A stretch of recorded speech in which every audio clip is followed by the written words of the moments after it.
I was lucky enough to land a spot in the recent Overwatch beta weekend event, so here are a few quick thoughts on my all too brief time with the game. I think the first thing to note is how amazingly great the game looks. The game's charmingly cartoony graphics are dripping with style, and though the Team Fortress 2 comparison is very easy to make, Overwatch definitely has a personality of its own. Before each match begins, you have to choose from 21 different characters, each with his or her own very unique weapons and abilities. They're loosely grouped into 4 different classes: offense, defense, tank, and support, but even within the same class, each character is very different. It seems overwhelming at first, and it is kind of overwhelming, but once you get the hang of what each character can do, the amount of variety on offer is quite refreshing. I obviously only got to play for a weekend, but I have to imagine that this will really give the game a lot of longevity.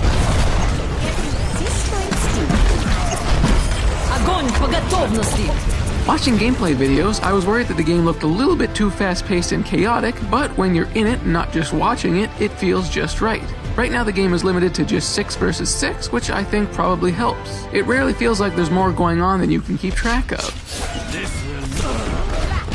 Though the game certainly treads new ground in a lot of ways, it also feels refreshingly old school, foremost being the fact that all of the characters and all of their abilities are available right from the get-go. No tedious progression system, no hours-long grind to unlock better weapons, or any of the other arbitrarily gated content that makes so many modern multiplayer shooters such a drag. The game rewards practice and skill. There's something weirdly refreshing about a multiplayer game that's an entirely even playing field, where your success has everything to do with how well you play, and nothing to do with your tolerance for a long, tedious grind to unlock the best weapons and abilities. Sadly, the odds that the game will stay like this right through to release are not particularly high, but I have faith that Blizzard is smart enough to implement a progression system that isn't as depressingly grindy as so many contemporary shooters. Another odd choice is the complete lack of a scoreboard to show you how you stack up with the rest of your team. It's bizarre at first, but ultimately kind of freeing. There's no obsessing over your kill-death ratio or how close you are to the top of the leaderboard. I was surprised by how little I missed it, but again, I'm sure this will change by the time the game comes out.